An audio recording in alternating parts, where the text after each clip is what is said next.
नीचे की ओर चालू कर देंगे।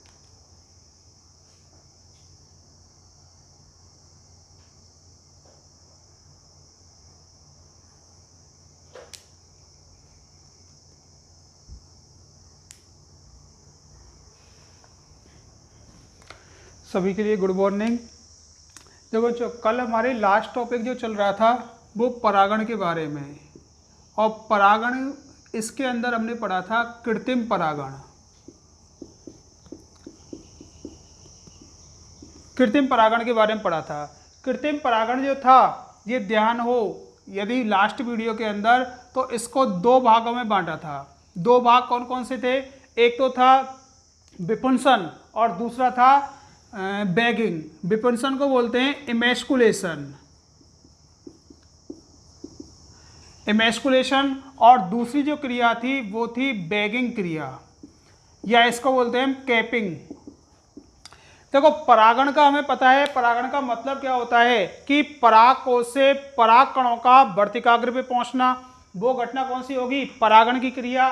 और इसमें कृत्रिम शब्द लग रहा है, तो कृत्रिम का मतलब क्या होगा? मानव के द्वारा यदि परागण की क्रिया हो, तो या मानव की कोई भी विधि हो जिसके द्वारा परागण की क्रिया हो, तो उसे हम क्या बोलेंगे? कृत्रिम परागण के नाम से जानेंगे। वर्तमान में फसल उन्नति कार्यक्रम जो हैं जितने भी, या प्लांट ब्रीडिंग के अंदर वर्तमान में इसी तकनीकी का प्रयोग किया जा रहा है। और मेंडल जो थे, मेंडल ने भी अपने प्रयोगों में, या आनुवंशिकता के जब प्रयोग किए थे मेंडल ने, तो वहां पे भी उन्होंने कृत्रिम परागण को चुना था। अब इसमें इमेस्कुलेशन क्या होता है और बैगिंग क्रिया, ये आपको कल भी पता ही थी कि जब पुष्प कलिका अवस्था में हो, तो कलिका अवस्था में क्या होगा? उसके अंदर वर्तिका या जायांग वाले भाग का निर्माण होगा, और उसके अंदर परागकोश का भी निर्माण होता है।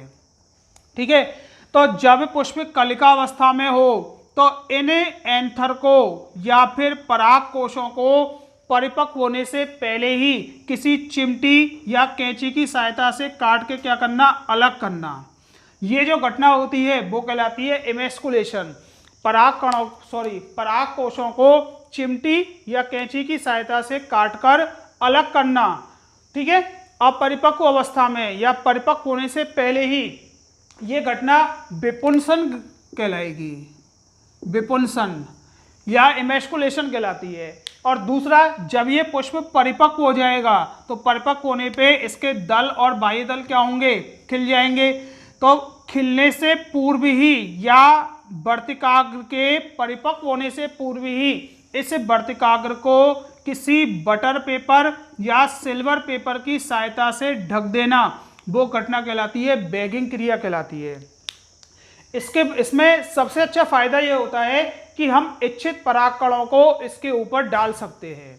कोई भी अच्छा परागकण है किसी पुष्प के अंदर, इसी जाति के किसी दूसरे पुष्प के अंदर अच्छे परागकण हैं, उन्नत किस्म के हैं, तो उन परागकणों को जब हम डालेंगे तो हमें उन्नत बीज ही प्राप्त होंगे। तो अगला टॉपिक आता है हमारा आज का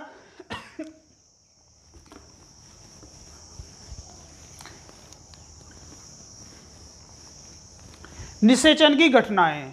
तो देखो, लास्ट जो आपको चैप्टर मिला था, उस लास्ट चैप्टर के अंदर आप लोगों ने लैंगिक जनन की घटनाएं देखी थी। लैंगिक जनन की घटना जो थी ये 3 प्रकार की होती हैं। पहली थी निषेचन पूर्व की घटना, पहली घटना प्री फर्टिलाइजेशन इवेंट। दूसरी कौन सी थी? फर्टिलाइजेशन इवेंट या निषेचन की घटना। और तीसरी जो घटना थी वो थी पोस्ट फर्टिलाइजेशन इवेंट या निषेचन पश्च की घटना। 3 घटनाएं आपने वहां पढ़ी थी। निषेचन पूर्व की घटना में फर्स्ट चैप्टर के अंदर पढ़ा था कि इसके अंदर युग्मक निर्माण और युग्मक संलयन की घटना होती है। युग्मक निर्माण और युग्मकों का स्थानांतरण, ये जो घटनाएं होती हैं वो किसमें होती हैं? निषेचन पूर्व की घटनाएं हैं। दूसरा, निषेचन की घटना में क्या होता है कि नर युग्मक और मादा युग्मक दोनों आपस में मिलते हैं, और निषेचन पश्च की घटना में किसका निर्माण होगा? युग्मनज का, और युग्मनज के बाद में अगली थी भ्रूणोद्भव अर्थात भ्रूण का निर्माण होना। ये पहले चैप्टर में पढ़ा था। दूसरे चैप्टर के अंदर या इस चैप्टर के अंदर हमने पढ़ लिया युग्मकों का निर्माण। जैसे पहले स्टेप में हमने पढ़ा था पराग कणों का निर्माण या पराग कणों की संरचना या नर युग्मकोद्भिद का निर्माण, नर युग्मकोद्भिद तक पढ़ा था। दूसरा मादा युग्मकोद्भिद तक पढ़ा था, ठीक है, ये दो। इसके बाद में पराग कणों का स्थानांतरण, ठीक है, पराग कण जो हैं उनका क्या हुआ, स्थानांतरण, और इस घटना को हम क्या बोलते हैं, परागण के नाम से जानते हैं। तो परागण क्रिया तक हम लोगों ने पढ़ लिया, युग्मकों के निर्माण पढ़ लिए, नर युग्मकों का निर्माण पुष्पों के अंदर और पुष्पों के अंदर मादा युग्मकों का निर्माण, ये हमने मतलब इसको हम पढ़ चुके हैं। अब इसके बाद में अगली घटना हम लेके चल रहे हैं निषेचन की घटना। अब निषेचन की घटना में हमको पता है कि दोनों नर युग्मक और मादा युग्मक केंद्रक जो होते हैं ये आपस में मिलेंगे, दोनों युग्मक आपस में मिलेंगे। ये घटना हमको यहाँ देखनी है। तो अगला पॉइंट है हमारा कि पुष्पी पादपों में निषेचन की घटनाएं या निषेचन किसे कहते हैं।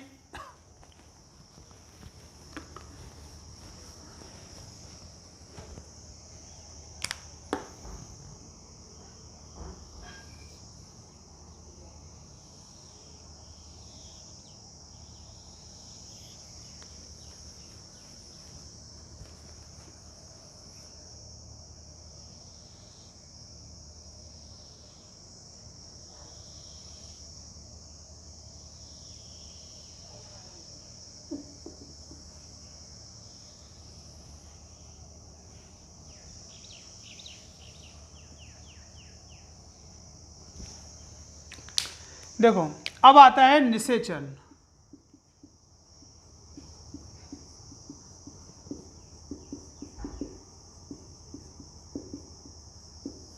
निषेचन या फर्टिलाइजेशन। निषेचन का मतलब होता है दोनों युग्मकों का, नर और मादा युग्मक का आपस में मिलना, ये निषेचन कहलाएगा। अब निषेचन से पहले तक की घटना कौन सी हुई थी कि यहाँ पराग कोश से परागकण निकल के कहाँ पहुँच गए, यहाँ वर्तिकाग्र पे पहुँच गए, ठीक है। अब जिन्होंने भी पराग कोश का स्फुटन पढ़ा था, जैसे ये पराग कोश है, पराग कोश के अंदर क्या होंगे, परागकण होंगे। तो पराग कोश का जब स्फुटन होता है तो परागकण जब बाहर निकलते हैं तो या तो ये दो केंद्रकीय अवस्था में होंगे, दो केंद्रकीय अवस्था, या फिर कौन से, तीन केंद्रकीय अवस्था में होते हैं। ये पहले ही बताया था। दो केंद्रकीय अवस्था कौन सी होंगी कि इसके अंदर एक तो होगा कायिक केंद्रक, बड़ा केंद्रक जो होगा, और एक क्या होगा, छोटा केंद्रक होगा, जिसको हम जनन केंद्रक के नाम से जानते हैं। कायिक और बीच में क्या बनता है इनके, एक सेप्टम का निर्माण हो जाता है, एक पट बन जाता है, जिससे ये दो कोशिकाएं बन गई, एक कायिक या वर्धी कोश का और दूसरी कौन सी, जनन कोश का। तो लगभग 60% पादपों के अंदर परागकण जब भी बाहर निकलेंगे या परागकणों में परागण की क्रिया होगी तो इस अवस्था में होगी, अर्थात दो केंद्र की अवस्था में होगी। लेकिन कुछ 40% ऐसे पादप होते हैं जिनमें जब भी परागकोश से परागकण बाहर निकलेंगे तो वो तीन केंद्र की अवस्था में होंगे। और तीन केंद्र की अवस्था कौन कौन सी, कि दो इसमें क्या होंगे, जनन केंद्रक, और एक क्या होगा, वर्धी केंद्रक होगा इसमें, ठीक है। तो ये हम पहले पढ़ चुके हैं किसमें, परागकोश के स्फुटन में। अब यहां ध्यान देना कि जब भी निषेचन की जो घटना है, इस एक वैज्ञानिक थे स्ट्रॉसबर्गर नाम के, उन्होंने निषेचन की घटना को बताया था, स्ट्रॉसबर्गर ने। अब निषेचन में होगा कब कि यहां तक स्थानांतरण हो गया। अब स्थानांतरण के बाद में अगली घटना आ रही है निषेचन की, कि यहाँ पे जो परागकण निकले हैं ये परागकण कितने केंद्रकीय हैं, दो केंद्रकीय परागकण हैं, दो केंद्रकीय। अब सबसे पहली इसके देखो निषेचन की घटना को हम कई स्टेप में बांट के चलते हैं, कई स्टेपों में। सबसे पहला स्टेप आता है इसमें प्रथम कि परागकण का अंकुरण होना, ठीक है। पराग कण का अंकुरण होना, या फिर हम कह सकते हैं नर युग्मकोद्भिद का विकास होना।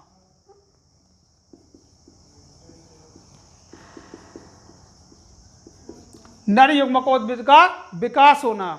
यदि नर युग्मक दो केंद्र की अवस्था में निकल रहा है, उस कंडीशन में है, तो देखो कोई भी हमारे पास में बीज हो, ध्यान से सुनना, कोई भी बीज है उसको हम नम या गीली मृदा में जब भी इस बीज को हम बोते हैं तो कुछ दिनों के बाद में इससे क्या निकलते हैं, प्रांकुर से फूटेंगे इसमें, ठीक है, अंकुर फूटने लगते हैं और धीरे धीरे ये अंकुर क्या होगा, लंबा होता जाएगा। जैसे चना होता है ना, चना को 3-4 दिन के लिए गीले पानी में या गीले कपड़े में जब रखते हैं तो उनसे क्या निकलते हैं, चने के बीजों से एक धागे नुमा मोटी सी संरचना निकलती है, ठीक है। इसी को हम क्या बोलते हैं, अंकुर के नाम से जानते हैं। अंकुर फूटते हैं उनके अंदर। अब ये दो प्रकार के होंगे, जो अंकुर ऊपर की ओर जाएगा वो प्रांकुर का निर्माण करेगा, जो अंकुर नीचे की ओर जाएगा वो मूलांकुर का निर्माण करेगा, ठीक है। तो ये अंकुर फूटना ही क्या कहलाता है, उसका अंकुरण कहलाता है, अर्थात ये नलीनुमा संरचना बनना। आगे समझ में, नलीनुमा संरचना बनना वही इनका क्या कहलाएगा, अंकुरण कहलाएगा।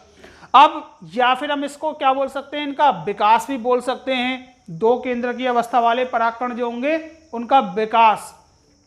तो परागकणों का अंकुरण जैसे ही ये यहाँ पे पहुंचेंगे, अब कल जिन्होंने वीडियो देखी है तो उस वीडियो में ये बताया था कि परागकण जो होते हैं, पराग स्त्री केसर पारस्परिक क्रिया, एक पॉइंट था उसके अंदर। पराग स्त्री केसर पारस्परिक क्रिया का मतलब है कि जब भी वर्तिकाग्र पर परागकण आते हैं, एक परिपक्व वर्तिकाग्र पर, ध्यान से सुनते हुए चलना, ये क्या है, परिपक्व वो है पराग नलिका, सॉरी वर्तिकाग्र, जब इस पे परागकण आएंगे तो ये परागकणों की क्या करती है, पहचान करेगी। सबसे पहले इनकी पहचान करेगी कि परागकण उसी जाति का है या किसी अन्य जाति का है, ठीक है। सबसे पहले तो इनकी पहचान हो गई। पहचान होने के बाद में यदि परागकण उसी जाति का है तो ये वर्तिकाग्र क्या करती है, उनके लिए जल प्लस पोषक पदार्थ प्रदान करेगी, जल प्लस पोषक पदार्थ प्रदान करेगी। और परागकण क्या होगा, जल और पोषकों के द्वारा अंकुरित होगा, मतलब पराग नलिका का निर्माण होगा, एक नलिका नुमा संरचना बनेगी जिसको हम पराग नलिका बोलेंगे, ठीक है। तो सबसे पहले इन्होंने क्या कर ली, पहचान कर ली। तो जैसे ही सुयोग्य परागकण यहाँ पे आएगा, अब परागकण की भी ध्यान देना, परागकण जो होता है उसके बाहर की ओर जो स्तर होगा इसको तो बोलते हैं हम एक्साइन, ठीक है, एक्साइन बोलेंगे। और परागकण के अंदर वाला जो स्तर होगा इसको हम क्या बोलेंगे, अंदर वाले स्तर को इंटाइन के नाम से जानते हैं। बाहर वाला एक्साइन और भीतर वाला इंटाइन होगा। एक्साइन जो होता है, कल की वीडियो में भी बताया था कि एक्साइन जो होता है, ये एक्साइन किसका, अमीनो एसिड, प्रोटीन, ठीक है, इसके अलावा बसीय पदार्थ और कुछ एंजाइम इसमें घुलनशील होते हैं। मतलब एक्साइन में स्पोरोपोलिन तो मुख्य पदार्थ है ही है, इसके अलावा अमीनो अम्ल, प्रोटीन, वसा और कुछ एंजाइम पाए जाते हैं। ध्यान से सुन लेना, ठीक है। दूसरा इंटाइन जो होती है, इस इंटाइन के अंदर अधिकांशतः क्या होते हैं, अमीनो अम्ल, प्रोटीन और कुछ मात्रा में कार्बोहाइड्रेट या शुगर पाई जाती है, स्टार्च पाई जाती है, किसमें, इंटाइन के अंदर, ठीक। अब जिन्होंने लास्ट ईयर ह्यूमन फिजियोलॉजी पढ़ी होगी, सॉरी प्लांट फिजियोलॉजी जिन्होंने पढ़ी है, तो प्लांट फिजियोलॉजी में ये लिखा है कि हमारे लिए जो ऊर्जा की प्राप्ति होती है, ऊर्जा की प्राप्ति के लिए कार्बोहाइड्रेट हो, वसा हो अथवा प्रोटीन हो, कोई भी हो, ये किस में बदलते हैं, ग्लूकोज के अंदर बदलते हैं। तो ग्लूकोज से ही किसकी प्राप्ति होगी, ऊर्जा की प्राप्ति होगी।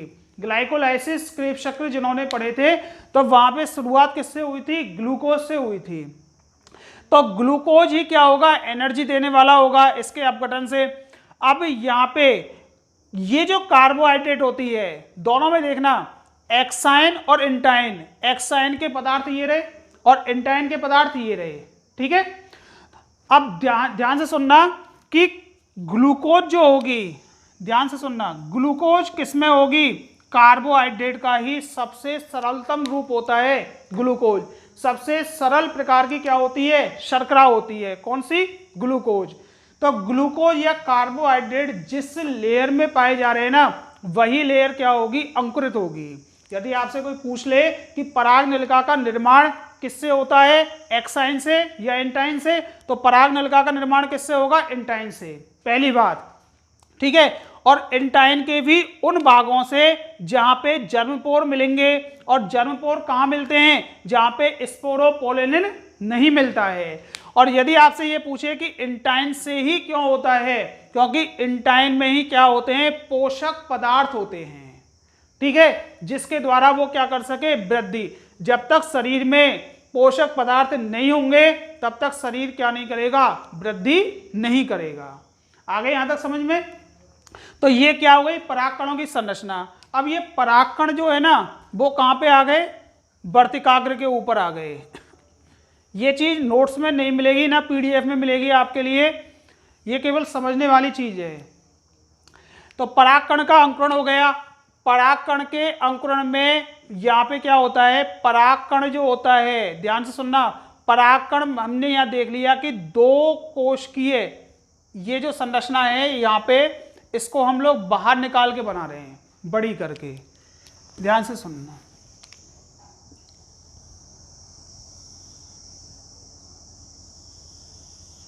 ठीक है, ये तो वर्तिकाग्र और ये हो गई वर्तिका, और ये क्या आ गया इस पे, परागकण, ठीक है। वो एक्साइन इंटाइन हमें मालूम है कहाँ से पराग नलिका बनेगी, कहाँ से क्या होगा। तो देखो वर्तिकाग्र की जो सतह होती है ना, वर्तिकाग्र की सतह सबको पता है कि ये पराग कणों के लिए किसका काम करेगी, एक प्लेटफॉर्म का काम करेगी। अब प्लेटफॉर्म के काम करने के बाद में ये सुयोग्य पराग कणों की पहचान करेगी। सुयोग्य परागकण अर्थात जो इसी जाति के हों उन परागकणों की पहचान करेगी, क्योंकि इस वर्तिकाग्र पे किसी अन्य जाति के भी आ सकते हैं परागकण। अब कर लिया पहचान।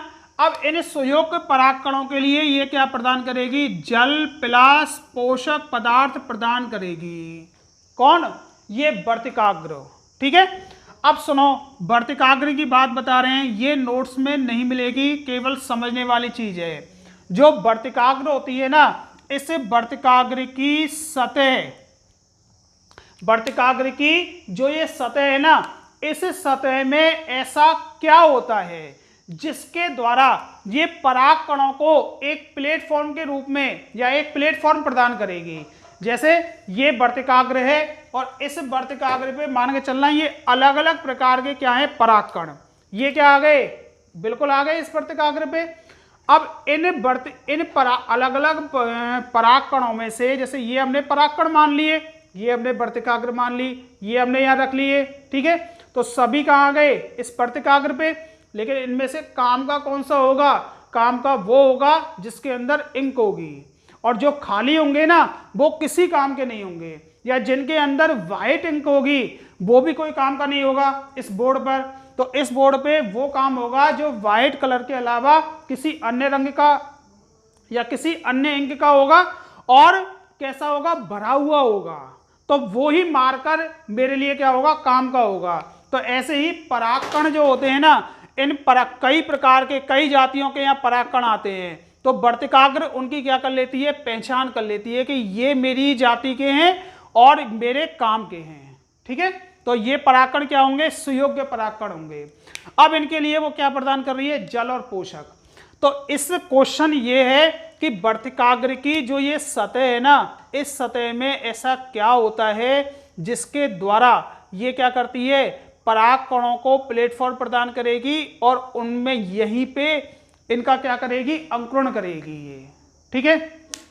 तो ये समझ लेना, नोट्स में पीडीएफ में नहीं मिलेगी ये, कि वर्तिकाग्र की जो सतह होती है, इस सतह पे सतह में ऐसी क्षमता होती है कि ये परागकणों को रखे रहती है। जैसे कुछ वर्तिकाग्र ऐसी होती हैं, ध्यान से सुनना, कुछ वर्तिकाग्र ऐसी होती हैं जिनकी सतह कैसी होती है, तेलीय होती है, मतलब चिपचिपी होगी। कुछ वर्तिकाग्र की सतह चिपचिपी या बसीय या कैसी होगी, तेलीय होगी। ठीक है, अब कोई भी सतह चिपचिपी है तो उस पर आप कोई भी पदार्थ रखो वो क्या हो जाएगा, चिपक जाएगा उससे।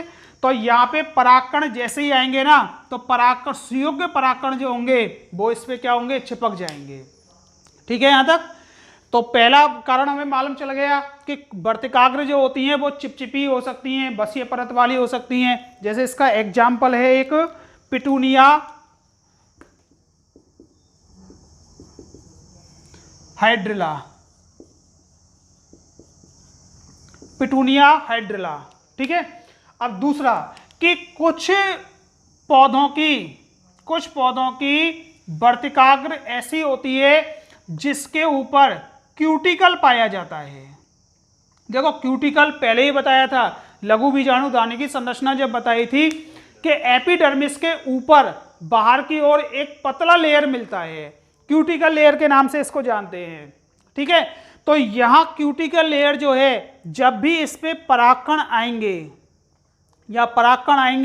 तो ये परागकण यदि सुयोग्य परागकण हैं, मतलब उसी जाति के हैं और वर्तिकाग्र परिपक्व है, तो ऐसी कंडीशन में ये परागकण और ये क्यूटिकल लेयर, ये दोनों क्या हो जाती हैं, गल जाती हैं, यहां से गल जाएंगे। अब गलने पे ये परागकण इसी सतह में क्या हो जाते हैं, धंस जाते हैं, मतलब इनके लिए स्थान मिल जाता है यहाँ पे बैठने का। ठीक है, जैसे कई बार क्या होता है, कुछ गद्दे या सोफा ऐसे होते हैं जिन पे जैसे ही हम बैठेंगे ना तो उसी के अनुसार हम लोग क्या हो जाएंगे, नीचे की ओर धंस जाएंगे। तो ऐसी कंडीशन यहाँ है, ये क्यूटिकल लेयर क्या हो गई, इनकी गल गई और ये परागकण यहीं की एपिडर्मिस के ऊपर क्या रहते हैं, धंसे हुए रहते हैं। तो ऐसा किसके अंदर मिलता है, अभी सर्दी के दिनों में सरसों के फूल आएंगे और सरसों किस कुल में आती है, ब्रासिका वंश में आती है, ब्रासिका। तो ब्रासिका वंश के जो पौधे होंगे जैसे सरसों, मूली, ठीक है, इनके अंदर वर्तिकाग्र इस प्रकार की होगी। अच्छा, हम लोग बात कर रहे हैं इस चैप्टर के अंदर आवृतबीजी पादपों की, एंजियोस्पर्म की बात कर रहे हैं हम लोग। तो एंजियोस्पर्म जो होते हैं, एंजियोस्पर्म में क्या होता है कि वर्तिकाग्र, ध्यान से सुनना, एंजियोस्पर्म के अंदर इधर बना रहे हैं, एंजियोस्पर्म में जो वर्तिकाग्र होती है ना, वर्तिकाग्र की सतह पेपिला में ही होती है। वर्तिकाग्र की जो ये सतह है ये पेपिला में ही होती है, मतलब पेपिला युक्त होती है। पेपिला मतलब छोटे छोटे रोम जैसी संरचना होती हैं। ठीक है, जैसे कई बार क्या होता है जहाँ झाड़ फूस होती है ना ज़्यादा, वहाँ झाड़ फूसों में से कई चीज़ें उनमें फंस जाती हैं, जंगलों में या पानी के अंदर। जैसे अभी जोधपुर के अंदर हुआ था एक पैरामिलिट्री का, उसमें वो कमांडो जो था वो उसमें सागर के अंदर झाड़ फूस के अंदर फंस गया था। तो ये पेपिला में ही सतह होती है। पेपिला में ही सतह जो होगी ना, अब यहाँ जो भी परागकण आएंगे, ध्यान से सुनना, यहाँ परागकण जब आते हैं तो इस सतह के कारण ये परागकण इस वर्तिकाग्र से जुड़ जाएंगे। ठीक है, वर्तिकाग्र से जुड़ गए। अब वर्तिकाग्र से जब ये जुड़ेंगे तो ध्यान दो कि वर्तिकाग्र की जो सतह होती है, सतह में ये लिखा ना कि ये क्या करती है, परागकणों को जल और पोषक उपलब्ध कराएगी। ठीक है, जल और पोषक उपलब्ध कराती है। तो वर्तिकाग्र की जो सतह होती है, इस सतह पे कार्बोहाइड्रेट,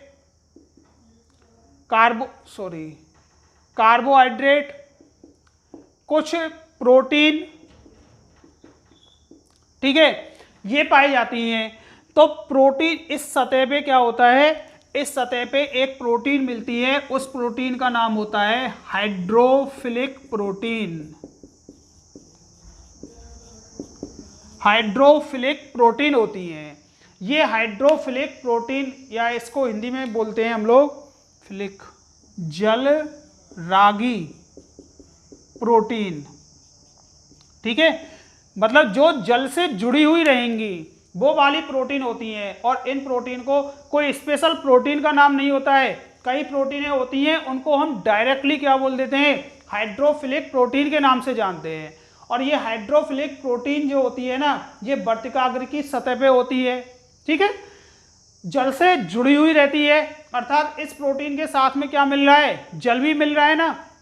अब अगली चीज कि ये जो प्रोटीन क्या नाम है, हाइड्रोफिलिक प्रोटीन जो होती है ना, हाइड्रोफिलिक प्रोटीन इस परागकण के लिए, ये जो परागकण है इनके लिए जल प्रदान करेगी और पोषण के लिए कार्बोहाइड्रेट और प्रोटीन भी देगी। ये भाई जल भी मिल रहा है, जल भी मिल रहा है, प्रोटीन भी मिल रही है, कार्बोहाइड्रेट भी मिल रहा है, मतलब पोषक पदार्थ परागकण को मिल रहे हैं, जल के साथ साथ पोषक पदार्थ भी मिल रहे हैं। तो ये परागकण अंकुरित होंगे या नहीं होंगे, फिर अंकुरित होंगे, अपने आप में क्या करेंगे, वृद्धि करेंगे ये।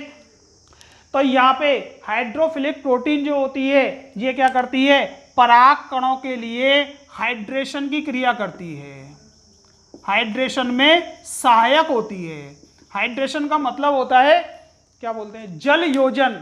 हाइड्रेशन का मतलब होता है किसी पदार्थ का जल के साथ में जुड़ना, वो हाइड्रेशन कहलाता है। और डिहाइड्रेशन का मतलब होता है कि किसी पदार्थ से जल का बाहर निकलना, जैसे हमारे लूज मोशन हो जाते हैं गर्मी के दिनों में, खासकर हैजा की शिकायत होती है, तो हैजा में क्या है, लूज मोशन होंगे, उल्टियां होंगी, तो उस कंडीशन में शरीर का जल जो है वो शरीर से कहाँ निकलता है, बाहर। और ये घटना जो होती है ना वो कहलाती है डिहाइड्रेशन की घटना। और हाइड्रेशन का मतलब होता है जल योजन, योजन का मतलब होता है जुड़ना, जल का जुड़ना, इसी को हम क्या बोलते हैं, हाइड्रेशन के नाम से जानते हैं।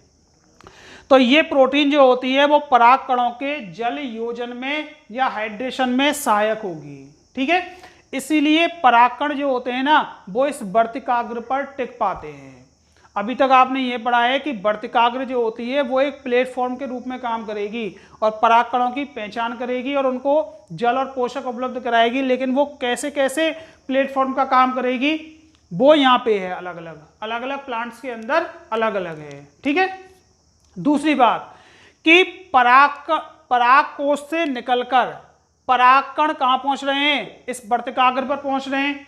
तो वर्तिकाग्र पर जब पहुंचते हैं तो इनके अंकुरण की क्षमता या इनकी जीवन अवधि बाहर निकलने के बाद में इस वर्तिकाग्र पर वो कितने दिन तक जीवित रह सकते हैं, वो अलग अलग पादपों में क्या होता है, अलग अलग होता है, अलग अलग पादपों में अलग अलग है। जैसे कि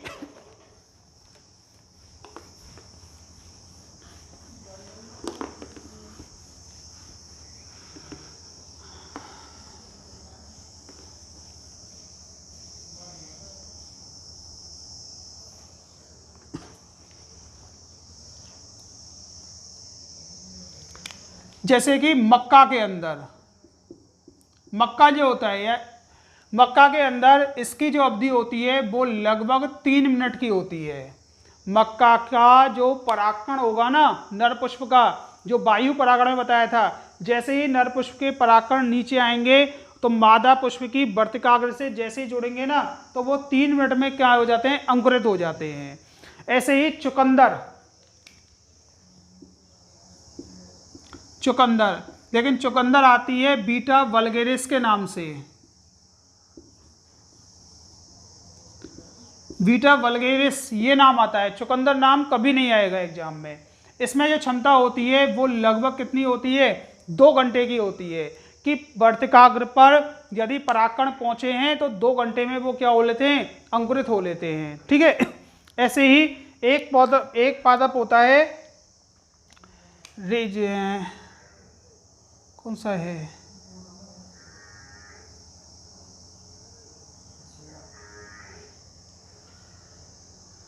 रिसेडा के अंदर लगभग क्षमता होती है 2 मिनट की, ठीक है। तो हर पादप के अंदर ये क्षमताएं अलग अलग होती हैं कि परागकण यहाँ पे आया और यहाँ आने के बाद में वो अंकुरित होगा या पराग नलिका का निर्माण करेगा, वो हर प्लांट्स के अंदर अलग अलग होती है, ठीक है। अब इसके बाद में अगला पॉइंट आता है, पहला आ गया समझ में, परागकण का अंकुरण। अब इसको सीधे सरल शब्दों में समझ लेना। पराग कण के अंकुरण से मतलब है ये निषेचन की घटनाओं में चल रहा है, ठीक है। पराग कोश से परागकण कहाँ पहुंच गए, वर्तिकाग्र पे, अर्थात युग्मकों का स्थानांतरण हो गया। अब यहाँ घटना जो भी होगी वो निषेचन के लिए चलेगी।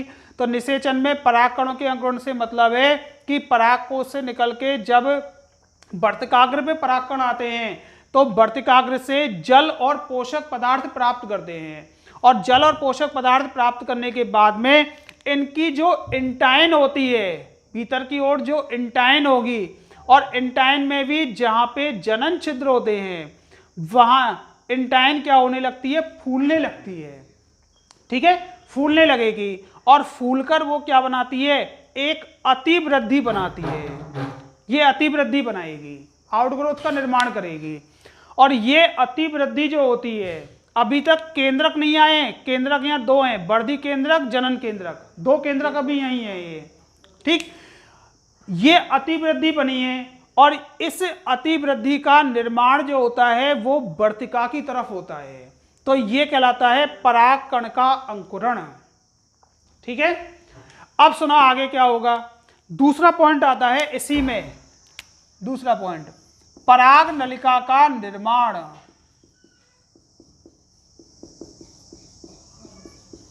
पराग नलिका का निर्माण। अब ये पराग नलिका जो होती है, देखो पराग नलिका को हम लोग पोलन ट्यूब के नाम से भी जानते हैं, पोलन ट्यूब। इसका एक नाम और आता है स्पर्मेटेड ट्यूबल्स के नाम से भी इसको जानते हैं, स्पर्मेटेड ट्यूबल्स के नाम से भी इसको जानेंगे। तो ये जो अतिवृद्धि होती है ना, ये अतिवृद्धि जो आउटग्रोथ निकली है, ये क्या करेगी, अपने आप में वृद्धि करेगी, वृद्धि करेगी ये धीरे धीरे, ठीक है, वृद्धि करेगी यहाँ पे, ठीक। अच्छा, ये अतिवृद्धि बनी किससे है, इंटाइन के जर्म पोर्ट से बनी है ना, इंटाइन के जर्म पोर्ट से बन रही है। अब ये बाहर ये एक्साइन जो है, इस एक्साइन का काम क्या होगा भाई, मेन जो है अब इससे पराग नलिका बन रही है, एक्साइन का काम क्या होगा, तो एक्साइन का काम क्या होगा, ये जो वो होती है ना वर्तिकाग्र की सतह, इस वर्तिकाग्र की सतह पे हाइड्रोलाइटिक एंजाइम भी पाए जाते हैं, हाइड्रोलाइटिक एंजाइम पाए जाते हैं, कहाँ पे, वर्तिकाग्र की सतह पे। इनको बोलते हैं हम जल अपघटनी एंजाइम, जल अपघटनी एंजाइम के नाम से इनको जानते हैं। और ये हाइड्रोलाइटिक एंजाइम क्या करते हैं, इस एक्साइन को धीरे धीरे अपघटित करते हुए जाते हैं। तो एक्साइन का कोई रोल नहीं है पराग नलिका बनाने में, ठीक है। पराग नलिका इंटाइन वाले भाग से बन रही है, जर्म पोर्ट से बन रही है। तो एक्साइन किससे नष्ट होती है, एक्साइन का ध्यान रखना, जो वर्तिकाग्र की सतह होती है इस पे पाए जाने वाले जल अपघटनी एंजाइम जो होते हैं वो एक्साइन को क्या कर देते हैं, नष्ट कर देते हैं। आगे यहाँ तक समझ में। अच्छा, ये चीज नोट्स में नहीं मिलेगी लिखी हुई। अब देखो, पराग नलिका या पोलन ट्यूब का निर्माण हो रहा है ना। अब पोलन ट्यूब का जब निर्माण होता है तो पोलन ट्यूब के निर्माण के बाद में सबसे पहले इस पोलन ट्यूब में क्या होता है, इस पराग कण के अंदर एक संरचना होती है जो कल की वीडियो में आपको बताई थी, कैलोज प्लग नाम की एक संरचना बताई थी, पराग कणों के अंदर होती है। तो ये कैलोज प्लग के द्वारा क्या होता है कि कोश का द्रव्य आता है, सबसे पहले वर्धी केंद्रक जो होगा वो कहाँ पे आ जाएगा, वर्धी या कायिक केंद्रक जो होता है ये कहाँ पे आ जाता है, पोलन ट्यूब के अंदर आ जाता है, पराग नलिका के अंदर आ जाएगा। और इसके चारों ओर थोड़ा बहुत क्या आ जाएगा, कोशिका द्रव्य आ जाता है, जी द्रव्य आ गया यहाँ पे, इसी कैलोज प्लग के कारण आता है। फिर इसके बाद में इसमें क्या आ जाएगा, जनन केंद्रक आ जाएगा, जनन केंद्रक। और जनन केंद्रक के चारों ओर भी क्या होगा, कोशिका द्रव्य जमा हो जाएगा। इसके अलावा माइटोकॉन्ड्रिया, ईपीआर, राइबोसोम वगैरह वो सभी पदार्थ इस कैलोज प्लग के द्वारा कहाँ आ जाएंगे, इस पोलन ट्यूब में। जैसे जैसे ये आगे बढ़ती हुई जाएगी इस पोलन ट्यूब में आते हुए चलेंगे ये, ठीक है ना। अच्छा, अगली बात कि पराग नलिका का निर्माण जो हुआ है पराग नलिका का निर्माण होने के बाद में यदि इसके अंदर जनन केंद्रक आ जाएं, जनन केंद्रक आ रहे हैं इसके अंदर, मतलब नर युग्मक केंद्रक यदि इसके अंदर आ रहे हैं, तो ऐसी घटना जो होती है ना, इसको हम बोलते हैं साइफोनोगेमी के नाम से जानते हैं। ऐसी जो घटना होगी उसको साइफोनोगेमी, क्योंकि नर युग्मक जो है ना, नर युग्मक किसके द्वारा, एक नलिका के द्वारा कहाँ पहुंचेंगे वो, जैसे यहां इसमें बताएं बड़े चित्र में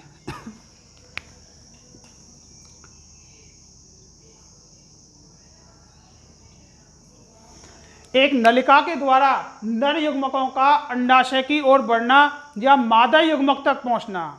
साइफोनोगेमी का मतलब समझ लेना, एक नलिका के द्वारा या नलिका जैसी संरचना के द्वारा नर युग्मकों का मादा युग्मक तक पहुंचना, ये जो घटना होती है वो क्या कहलाती है, साइफोनोगेमी। ठीक है, और जो नलिका बनेगी उस नलिका का नाम क्या होता है, पराग नलिका होता है। अब ये साइफोनोगेमी जो होता है ये दो प्रकार का होता है। दो प्रकार से कैसे, मान के चलना, एक तो होता है मोनो या यूनी साइफोनस, और दूसरे होते हैं पॉली साइफोनस। देखो, पराग नलिका का निर्माण किससे हो रहा है, परागकण से। ध्यान से समझते हुए चलना, पराग नलिका ये जो बन रही है इसका निर्माण किससे हुआ है, परागकण से हुआ है। ठीक, यदि एक परागकण से, यहां लिख रहा हूं, एक परागकण से एक पराग नलिका बने, एक परागकण से एक पराग नलिका का निर्माण हो, तो इनको हम बोलते हैं मोनो या यूनी साइफोनस के नाम से जानते हैं, साइफोनस के नाम से। ठीक है, एक परागकण से एक पराग नलिका यदि बन रही है तो, ठीक, ये बहुत ही कॉमन टाइप होता है। इसके यदि एग्जाम्पल पूछे ना तो ये कॉमन टाइप है, बहुत ही, एग्जाम्पल लिख देना इसका, मोस्टली कॉमन टाइप,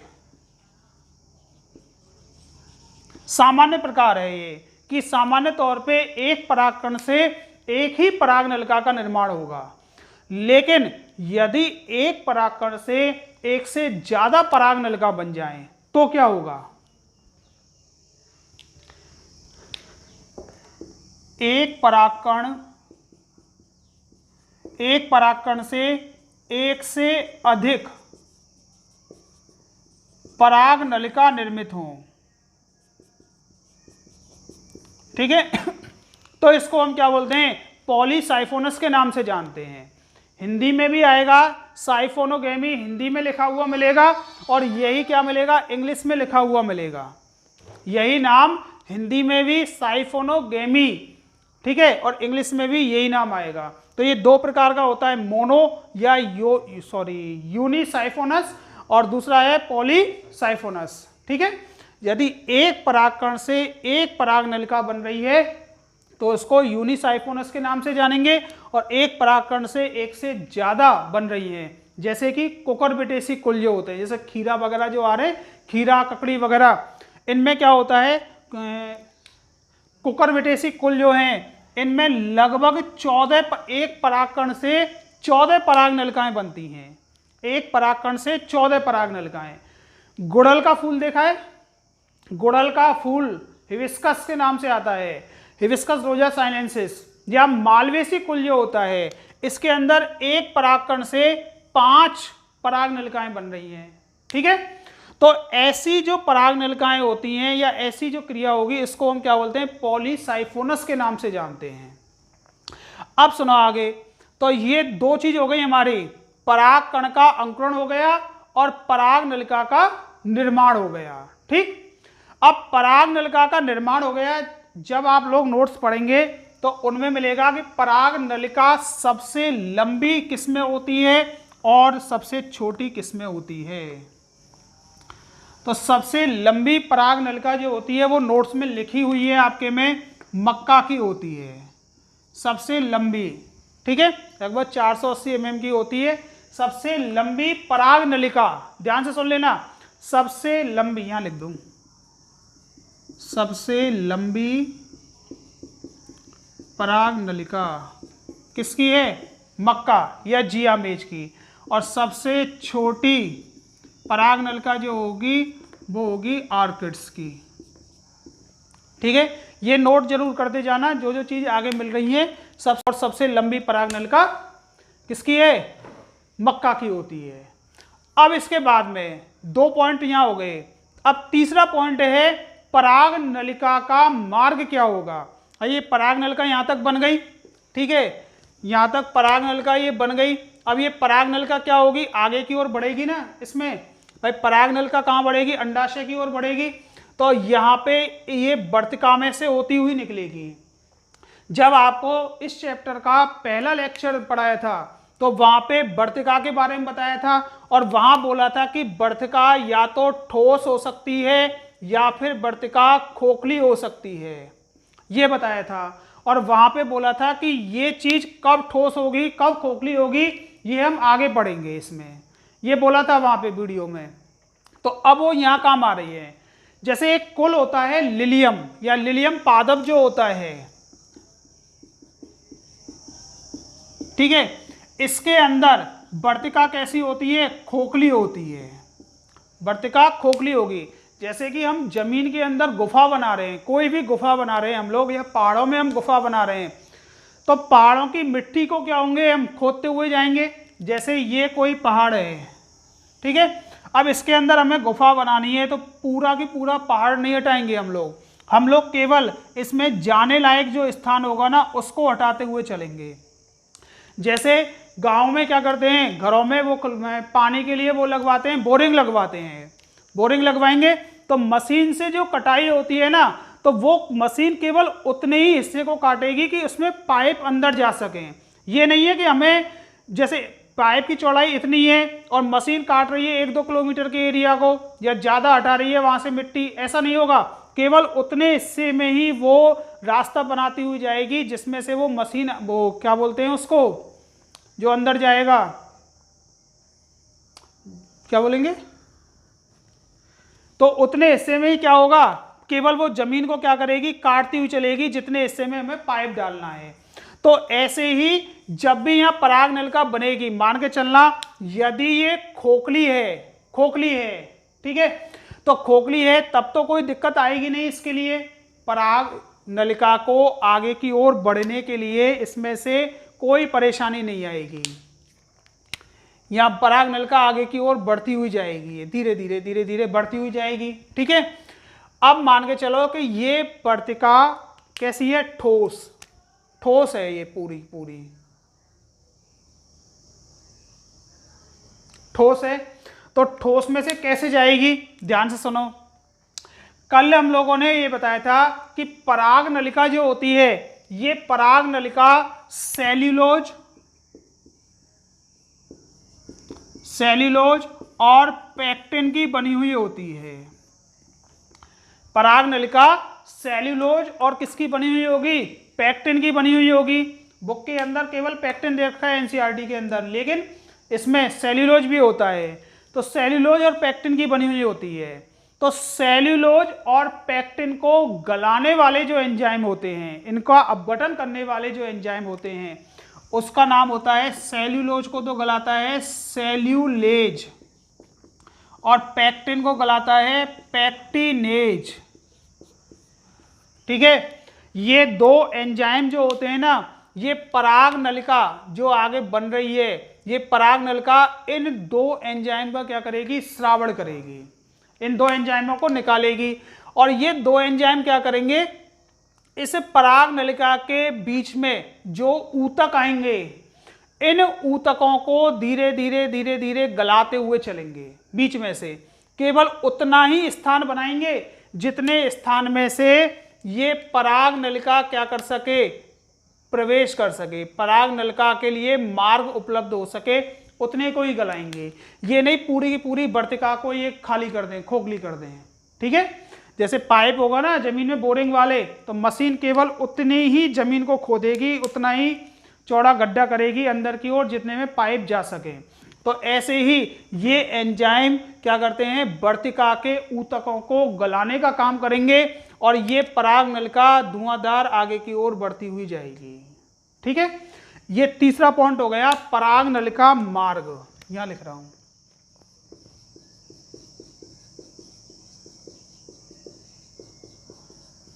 पराग नलिका मार्ग। ठीक, अब सुनो,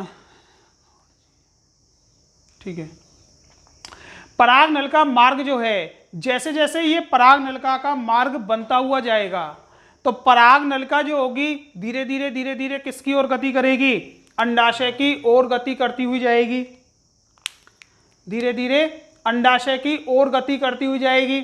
और अंडाशय की ओर गति करेगी तो इस संरचना, देखो यहां तक की संरचना को हम बाहर बना रहे हैं, यहां तक की, यहां से यहां तक की संरचना यहां लेके चल रहे हैं हम लोग इस चित्र के अंदर।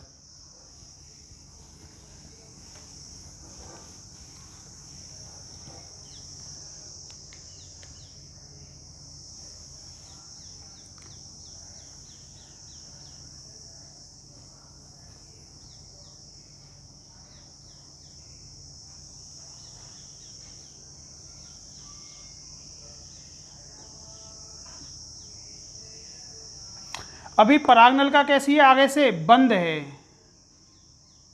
ये तो कौन सा, बड़ा केंद्रक और ये छोटा केंद्रक, जनन केंद्रक होता है। तो जनन केंद्रक क्या करता है कि विभाजित होकर दो केंद्रकों का निर्माण कर लेगा। एक समसूत्री विभाजन के द्वारा दो नर युग्मक केंद्रकों का निर्माण कर लेगा और ये दो नर युग्मक केंद्रक, दो नर युग्मक केंद्रक, और ये हो गया कायिक केंद्रक।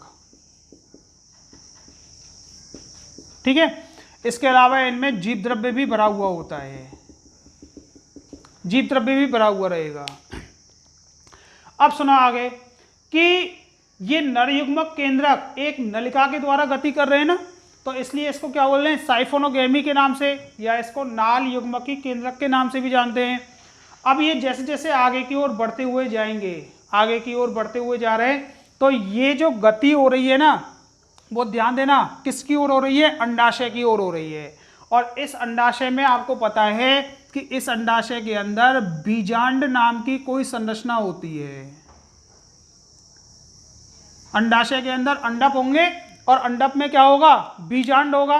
कई एक हो सकते हैं बीजांड, एक से ज्यादा हो सकते हैं, कितने भी हो सकते हैं। तो ये एक दिशीय गति है, ध्यान से सुन लेना। ये गति जो हो रही है ना, वो एक दिशीय या यूनी डायरेक्शनल मूवमेंट होती है, एक दिशीय गति होगी। दूसरा, ये गति जो होती है, अब ध्यान से सुनना, यहां पे सहायक, जब भ्रूण कोश की संरचना बताई थी तो भ्रूण कोश की संरचना में ये सहायक कोशिकाएं बताई थी, सहायक कोशिकाएं, और एक क्या होती है, अंड कोशिका। तो इनमें क्या होती है, फिलीफॉर्म एपरेटर्स होते हैं, नहीं होते।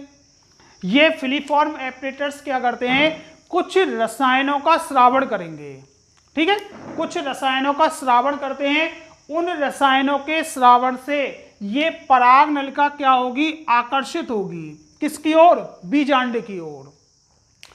तो ये रसायनों के द्वारा क्या होती है, गति होती है, रसायनों के द्वारा ये खिंचती हुई चली जाती है। जैसे कीट जो होते हैं ना, कीटों में जनन क्रिया, या अनेक जीवों के अंदर जनन क्रिया होगी, तो उसमें क्या करती है, मादा कीट जो होती है या मादा जीव जो होते हैं, वो पहले रासायनिक पदार्थ स्रावित करते हैं वायुमंडल में, अर्थात जिनको हम फेरोमोन्स के नाम से जानते हैं, और उसकी गंध के द्वारा नर जो होंगे वो उनकी ओर आकर्षित होंगे।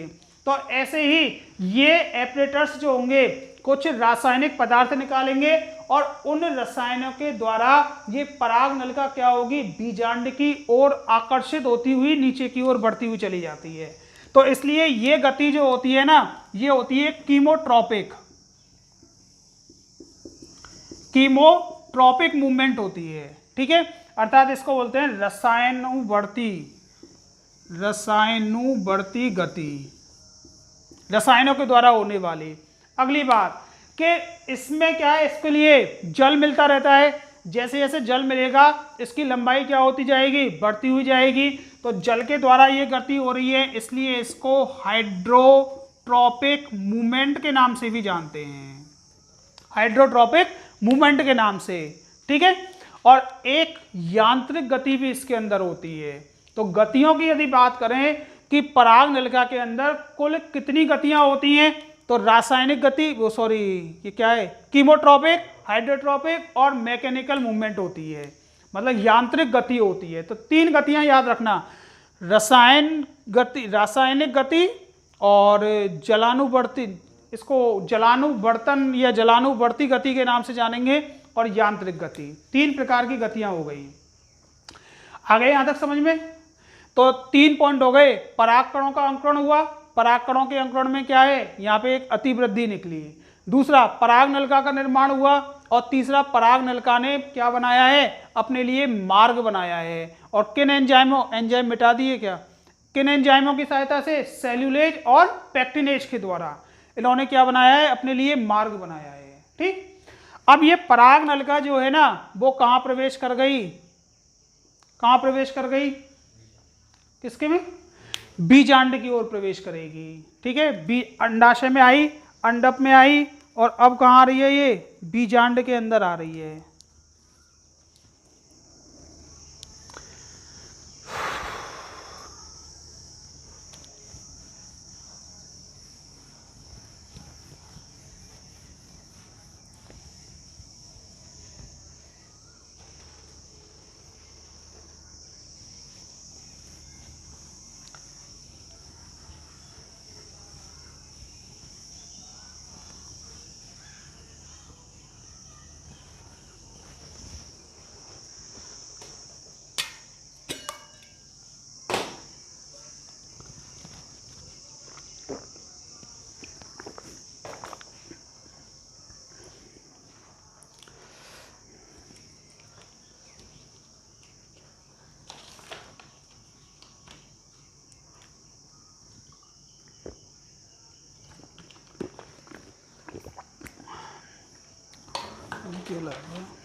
अच्छा, देखो एक शब्द और आता है, ये पहले में बताए थे, कैप ब्लॉक, ठीक है। कैप ब्लॉक से मतलब क्या होता है, कैप ब्लॉक से मतलब होता है कि जब ये परागकण अंकुरित होता है ना, अंकुरित होने के बाद में परागकण से जो पराग नलिका बनेगी, पराग नलिका में क्या होंगे, वर्धी केंद्रक आ जाएगा और जनन केंद्रक आ जाएगा, ठीक है। इसके अलावा जब इस परागकण का सारा जीव द्रव्य ये कहाँ आ जाता है, इसके अग्रभाग पे आ जाता है। और जीव द्रव्य कैसा होता है, पारदर्शी होता है, पारदर्शी होगा जीव द्रव्य। तो ये जब इस यहाँ से निकल के यहाँ पराग नलिका में आ जाएगा और अग्रभाग में आके जमा हो जाएगा, तो इस वाले भाग को हम क्या बोलते हैं, कैप ब्लॉक के नाम से जानते हैं। आगे समझ में ये कैप ब्लॉक क्या होता है। अब अगला पॉइंट आता है इसके बाद में, पराग नलिका का मार्ग हो गया। अब पराग नलिका का बीजांड में प्रवेश, अगला पॉइंट, बीजांड में प्रवेश। अब केवल इस वाले भाग को हम लेके चल रहे हैं, केवल इस वाले भाग को।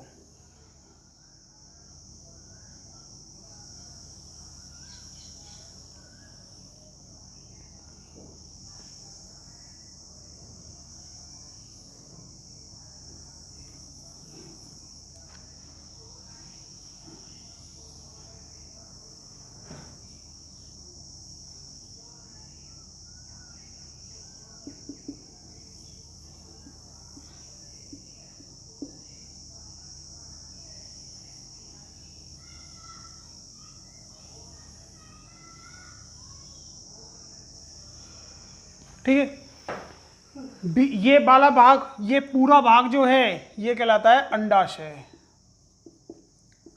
और अंडाशय के अंदर अंडप में ये क्या है, बीजांड, ये वाला भाग, ठीक है। अब बीजांड की यहां जो स्थिति दे रखी है वो दे रखी है एनाट्रोपस। एनाट्रोपस प्रकार का बीजांड होता है। अब बीजांड की संरचना में आपको पता है कि ये वाला भाग कौन सा होगा, बीजांड ब्रंथ। ये वाला भाग कौन सा होगा, निभाग। ये वाला भाग कौन सा होगा, भ्रूणकोश। ये वाले जो भाग हैं, आवरण जो हैं, वो बीजांड के आवरण हो गए। और ये छिद्रनुमा जो भाग होगा, इसको क्या बोलेंगे, बीजांड द्वार के नाम से जानते हैं। इनके नाम लिख दें यहाँ।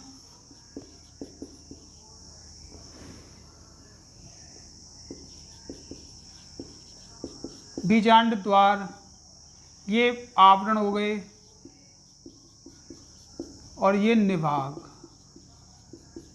ये वाले क्षेत्र हो गए।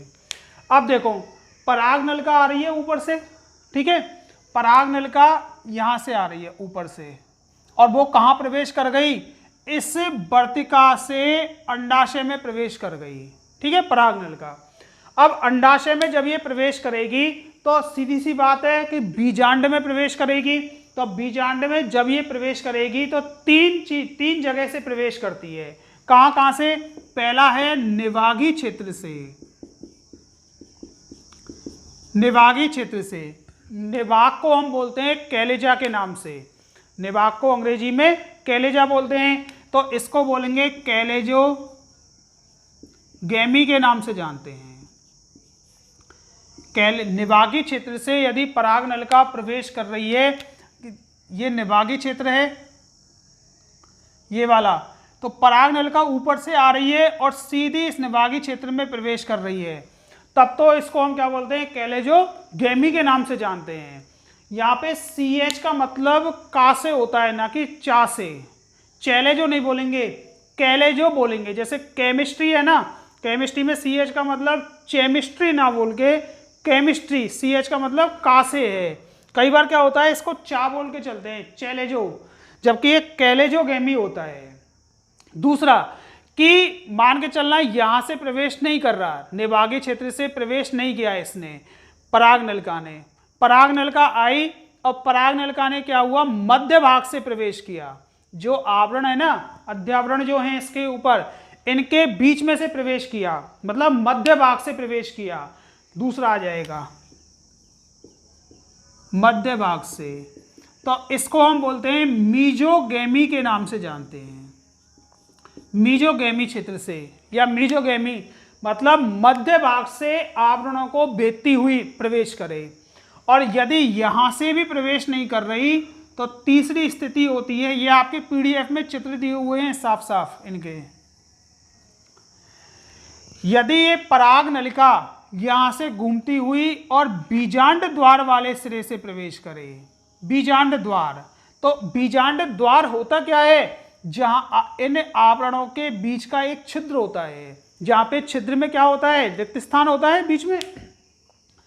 तो यहां से यदि प्रवेश करे तो इसको बोलते हैं पोरोगैमी के नाम से जानते हैं। यह बीजांड द्वार वाले सिरे से, बीजांड द्वार वाले सिरे से प्रवेश करेगी तो छिद्र को क्या बोलते हैं, पोर के नाम से, तो पोरोगैमी के नाम से इसको जानते हैं, पोरोगैमी। आगे यहां तक समझ में। तो ये पराग नलिका जो है ना, वो अंडाशय में आई, और अंडाशय में आने के बाद में इसने किस में प्रवेश किया, बीजांड के अंदर प्रवेश किया, बीजांड के अंदर। अब बीजांड के अंदर जब ये प्रवेश करेगी तो बीजांड के अंदर अब कहां पे जाएगी, इस भ्रूण कोश के अंदर जाएगी, इस भ्रूण कोश के अंदर। और आपको पता ही है, मादा युग्मकोद्भिद का जब विकास पड़ा था तो इस भ्रूण कोश का निर्माण जो हुआ था वो अगुणित कोशिका से हुआ था। तो ये भ्रूण कोश, जितनी भी इसमें कोशिकाएं होती हैं ना, 7 कोशिकाएं होती हैं और 8 केंद्रक होते हैं, सारे के सारे कैसे होंगे, अगुणित होते हैं, सारे के सारे अगुणित होंगे। अभी हम बहुभ्रूणता पढ़ेंगे, असंग जनन पढ़ेंगे, तो बीजांड का ध्यान रखना, केवल इसको छोड़कर, भ्रूण कोश को छोड़कर अन्य जो कोशिकाएं होंगी, चाहे वो अंडाशय की हो, चाहे वो बीजांड की हो, चाहे वो वर्तिका की हो, चाहे वर्तिकाग्र की हो, केवल और केवल भ्रूण कोश की, मादा के अंदर केवल और केवल भ्रूण कोश ही क्या होगा, अगुणित होगा, या भ्रूण कोश की कोशिकाएं जो होती हैं ये अगुणित होती हैं। इस भाग के अलावा अन्य जो भी भाग होंगे, चाहे वो बीजांड व्रंत हो, बीजांड के अध्यावरण हो, चाहे वो कैलेजा वाला क्षेत्र हो, चाहे वो माइक्रोपाइल हो, चाहे वो अंडाशय हो, कोई भी हो, सभी कैसे होंगे, द्विगुणित होंगे। नहीं आया समझ में। केवल और केवल इसको छोड़कर, भ्रूण कोश को छोड़कर। तो अगला पॉइंट है हमारा, पराग नलिका का किस में प्रवेश होना, भ्रूण कोश के अंदर प्रवेश करेगी। बीजांड के अंदर प्रवेश आ गया समझ में। 3 प्रकार से क्या हो रहा है, प्रवेश हो रहा है। 3 प्रकार से, कौन कौन से, निवागी क्षेत्र से, मध्य भाग से और बीजांड द्वार वाले क्षेत्र से प्रवेश कर रहे हैं। ठीक, अब अगला पॉइंट आता है कि पराग नलिका का भ्रूण कोश में प्रवेश।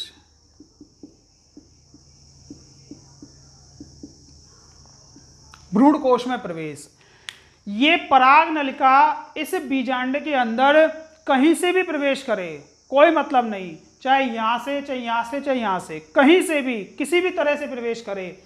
लेकिन जब भी भ्रूण कोश के अंदर प्रवेश करेगी ना, तो हमेशा कौन से सिरे से करेगी, बीजांड द्वार वाले सिरे से प्रवेश करेगी।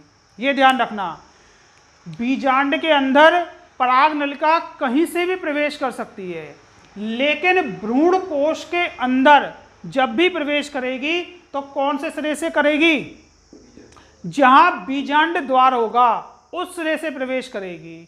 और आपको पता है कि बीजांड द्वार वाला जो सिरा होगा, ये यहाँ भ्रूण कोश, ठीक है, भ्रूण कोश के अंदर जो बीजांड द्वार वाला सिरा होता है ना, वहीं पे क्या पाया जाता है, एग सेट या अंड समुच्चय पाया जाता है। एग एपरेटर्स यहीं पे पाए जाते हैं, जिसमें 2 सहायक कोशिकाएं और एक क्या होती है, अंड कोशिका होती है। जहां बीजांड द्वार होगा उसी के पास में क्या होती हैं, ये अंड समुच्चय कोशिकाएं होती हैं। ठीक है, तो अब केवल हम इस वाले भाग को लेके चल रहे हैं, केवल इस वाले भाग को।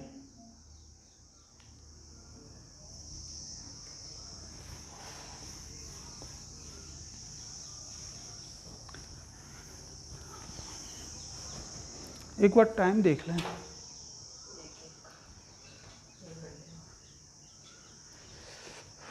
कंप्लीट।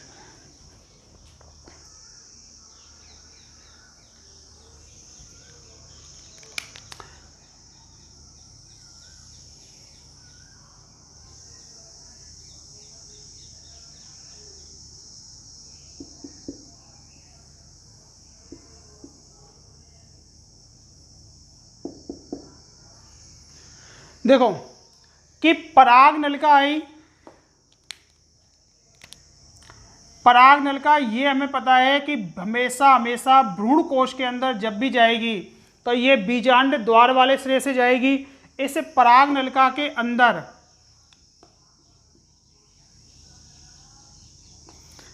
ये जो पराग नलिका है, इसके अंदर एक तो क्या है, वर्धी केंद्रक, और 2 क्या है, नर युग्मक केंद्रक। ये हमें मालूम है 3 केंद्रक की अवस्था में आ रही है। अब सुनो कि जो ये केवल हम ये वाला हिस्सा बना रहे हैं इसका, केवल ये वाला, ठीक है, यहां पे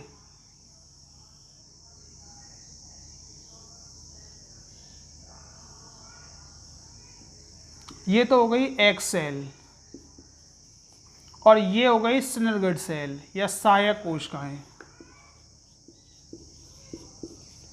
ठीक है, इनमें क्या होता है, इन कोशिकाओं में यहाँ पे ऐसे एक संरचना पाई जाती है जिसको हम क्या बोलते हैं, फिलीफॉर्म उपकरण के नाम से जानते हैं, फिलीफॉर्म एपरेटर्स के नाम से जानेंगे।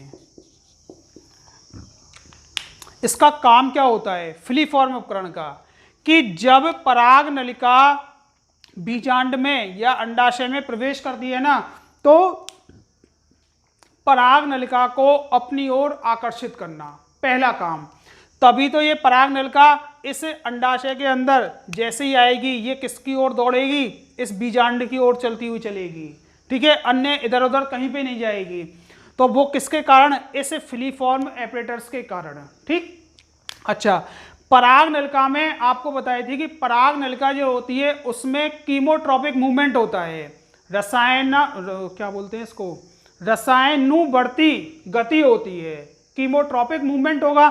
और कीमोट्रॉपिक मूवमेंट जो होता है उसमें सबसे महत्वपूर्ण कारक या तत्व जो होगा ना, वो कैल्शियम आयन होता है। ये नोट कर लेना, कैल्शियम आयन होगा सबसे महत्वपूर्ण।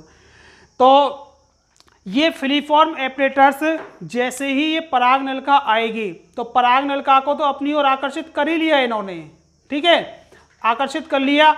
और ये क्या करते हैं, पराग नलिका को जैसे ही इसके भ्रूण कोश की भित्ति के टच में आती है तुरंत ही ये क्या करते हैं, इस पराग नलिका को अंदर की ओर लेने का काम करेंगे। और अंदर की ओर लेंगे तो क्या होगा, घर्षण मान लो या किसी चीज से पराग नलिका के यहाँ पे क्या बन जाता है, छिद्र बन जाता है, अग्रसिरे पे छिद्र बन जाएगा। और अग्रसिरे पे आपको पता है कि कौन सा केंद्रक है, वर्धी केंद्रक, वर्धी केंद्रक होता है। वर्धी केंद्रक भी क्या हो जाता है, नष्ट हो जाता है, ठीक है। अब बचे कौन से, ये दो केंद्रक, और ये केंद्रक जो हैं वो भ्रूण कोश में क्या हो जाएंगे, मुक्त हो जाएंगे। नहीं आया समझ में? तो भ्रूण कोश में प्रवेश और इसके बाद में द्वि निषेचन, ठीक है, या दोहरा निषेचन, ये जो घटनाएं हैं वो हम लोग कल की वीडियो में देखेंगे। तब तक इसको यहाँ आप समझ लेना, और इसकी पीडीएफ भी आपके लिए मिल जाएगी, जिनको नहीं मिली है उनके लिए भी मिल जाएगी, ठीक है। धन्यवाद।